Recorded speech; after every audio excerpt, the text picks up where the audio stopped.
I had never been on the deep web. I thought the whole thing sounded stupid. Some illicit part of the internet with unknown atrocities lurking in every corner. But I was working on my master's thesis in sociology and thought a paper on internet subcultures sounded interesting. I got together with a friend and he talked to me about Tor and showed me different precautions I could take to protect my identity and my computer while browsing the deep web. Needless to say, for about 2 weeks, I sifted through old websites that looked like they had been developed during the 90s. Obscure internet relics floating out in the middle of nowhere. Websites forgotten by time. Most of it was boring junk. Lots of Nazi conspiracy theorists, drug traffickers, pedophiles. It was what I expected. I would have been content to do my paper on Nazi subcultures on the deep web, or maybe even pedophiles, but I ran across something that really interested me. It was a forum awkwardly titled Enthusiast of Suicide. The name led me to believe that the forum wasn't of English-speaking origin. The forum itself had a multinational array of boards from users from different countries. I saw boards in Spanish, French, Turkish, Chinese, a vast array of boards, but there was one common theme. Everyone on the boards were obsessed with suicide. People in the English-speaking boards would share different ideas about suicide, how to execute it, how to lessen the pain for people who were afraid of suffering, stories about friends who had committed suicide. It didn't seem to stop.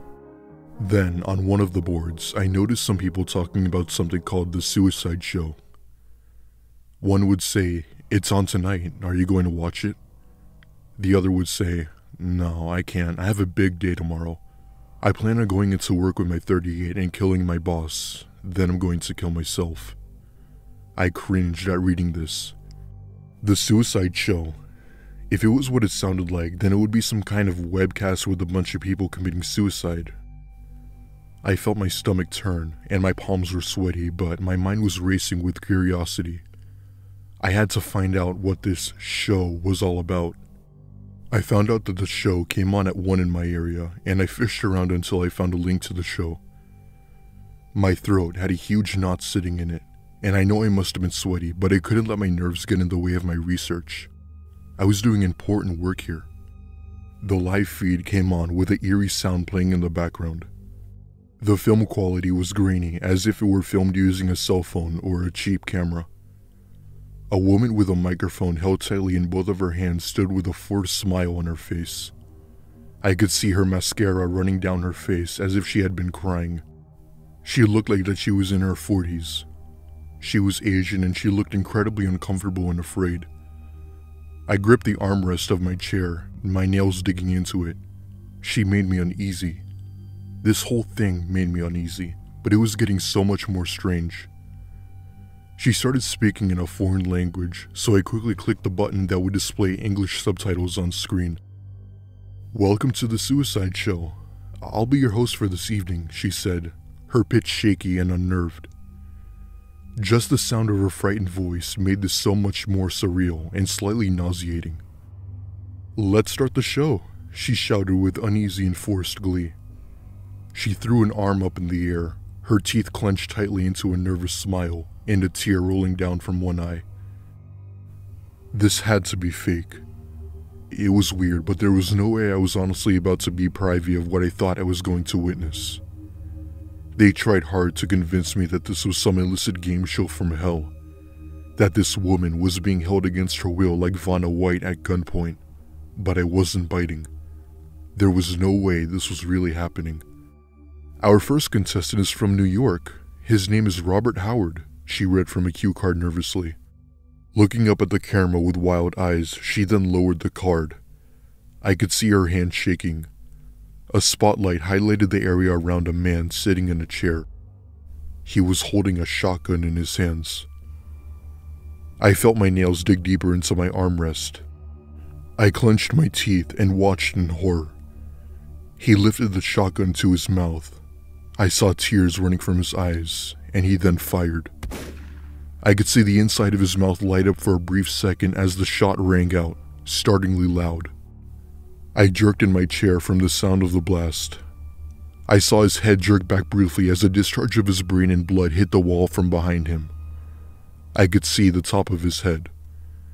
I could see the blood and the gore, and I could see the smoke from where the blast had penetrated.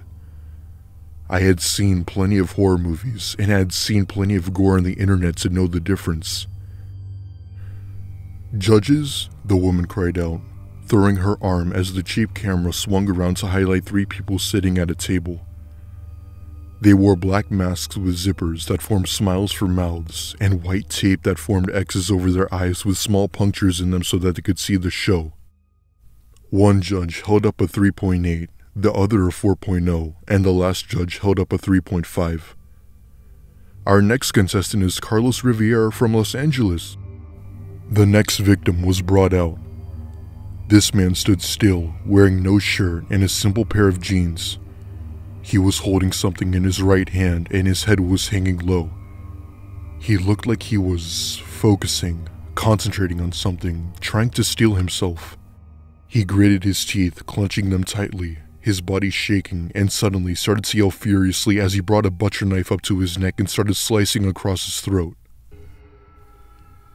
The knife cut through his skin, ripping through his flesh, but he didn't get across his entire throat before he fell to his knees and grabbed his gullet with his hands. I saw blood spreading all over the floor, gushing outward from the open wound. He collapsed onto a pile on the floor, his legs kicking as he struggled to breathe. "Judges?" the woman said again, the camera swinging around once more. The judges held up a 4.8, a 4.9, and respectively a 4.7. There were 2 other contestants, but I couldn't watch anymore. I closed the window into the feed and walked over to my window. I had to catch my breath. My heart was racing for what I had just seen. I didn't get a minute of sleep that night. I could still see the man who had slit his own throat in my head. I could see his bloody hands clasping at his neck in some mixture of intellectual reaction or regretful horror. I could see him kicking on the floor, laying sideways in a pool of his own blood. Every time I closed my eyes, it's all I saw. Needless to say, I dropped the paper on the suicide enthusiasts.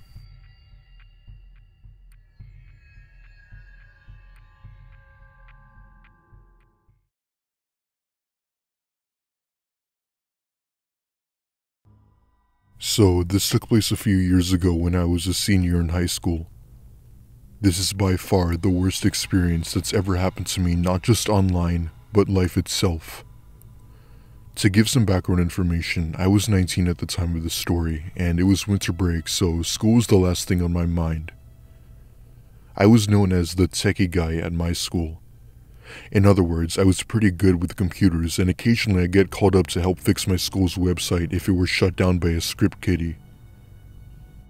I've been using computers since I was 15 years old, and I even asked for new equipment for birthdays and stuff.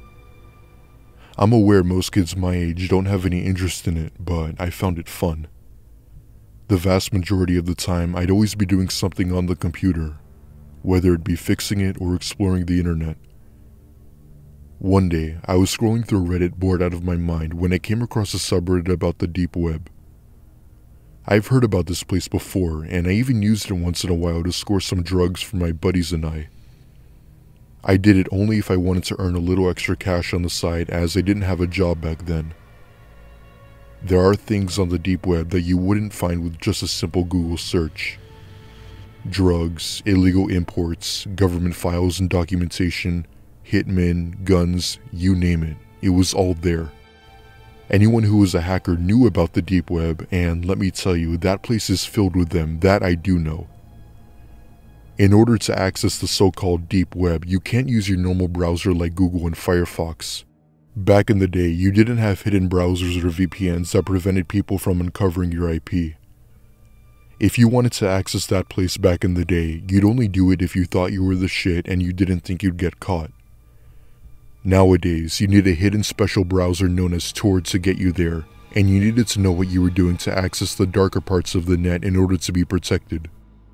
Proxy servers, ghost hacking, firewalls, dump sites, and even a line of multiple VPNs to secure your IP address. These are all things people use to be shielded from any hacks that may come in their way. If you were unsure of what you were doing, you'd be screwed within a matter of minutes. One day, my friend had asked me if I could purchase some drugs for him as he was low and they needed some more. They had absolutely no experience on how to get them off the black market, so they'd pay me to do it for them. Looking back, I considered it as a little business I had. Anyway, I'm on the so-called deep web and I'm looking through drug websites and seeing what vendors had the kind I needed and which ones didn't. The site I normally went to happened to be out of stock, which meant that I had to go to another one where it was much more expensive. Needless to say, I purchased them and was planning on getting off when one of my friends messaged me saying they found something interesting in the chat box to the right of my screen. They had posted a hyperlink which most likely led to another directory. Since I had a proxy server on, I had a pretty good amount of protection from any hacks that may reveal my IP, so I went for it and clicked the link. In other words, I had a pretty good idea of what I was doing. The page took a good minute to load, and a white screen popped up with 5 separate zip files all titled RPI1 to RPI5. These were downloadable, but I didn't want to risk something happening to my PC, so I just clicked open the first file. The first file had some forums and photos inside that didn't interest me, as well as the second, third, and fourth one. However, as soon as I opened the 5th file, I stumbled across something very unusual. All that was in it was one link in a blood red color. The link was titled THE066.onion. I didn't even know what those letters or numbers even meant, nor did I care. I just wanted to see what all the hype was about. With me being so young and naive, I figured everything would be okay and that I could just click out at the first sign of danger. However, something inside of me told me that I had to see what was behind that hyperlink. I clicked the link and was led directly to a website. At first, I figured that it was most likely just another random webpage that had no meaning to it. However, in big black bold letters were the words, "The Human Experiments." At first, it just seemed like another harmless webpage, but the description said otherwise. Whoever these people were basically trying to prove that not all humans are born equal, whatever that meant. They described how they would normally test people, mostly the homeless, with these experiments. There were 4 directories: Warehouse 1, 2, 3, and 4. I clicked on the first warehouse, and I really wish I hadn't. 2 sections appeared on my screen, with one that said photos and another one that said videos. I clicked on a video titled The Butcher, and what I saw made me lose faith in humanity in a heartbeat. These so-called experiments they conducted ranged from heat temperatures, extreme pain, and even physical torture. I've heard all about these stories of people witnessing this type of stuff, only to end up getting attacked for speaking out against it. There was one video where a man was dressed in a pig costume with a large knife. To the right of him looked to be a woman no older than 20, blindfolded, sitting in what I could only describe as some sort of cutting machine that looked like it belonged in the Saw movie. Whatever this machine was started carving into her arm while I could hear her panic screams from the video. The sound of blades cutting through her flesh while blood spurted out was the thing that made me want to leave. I immediately covered my eyes from what I was seeing and frantically typed in the comment section that this was sickening and that the site would be shut down immediately. I left it at that and clicked the X and deleted the Tor browser and decided that I wouldn't use the dark web anymore for any reason. For the next few days, everything seemed to be going normal, until about a week later when I received a disturbing email. In capital letters, the message read, "Don't come back." But that wasn't the worst of it. Whoever it was from had listed my name, my family and friends' names, my address, and even everyone's phone number that I had in my contacts. I was utterly shocked by this, as I thought I was protected with my search, but these people are well more experienced than I am.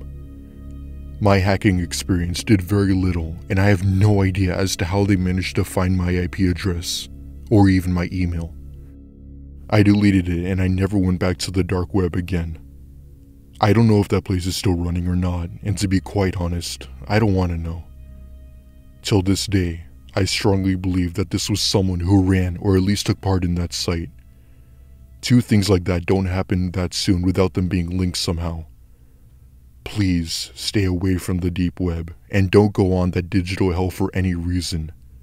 You may just regret it.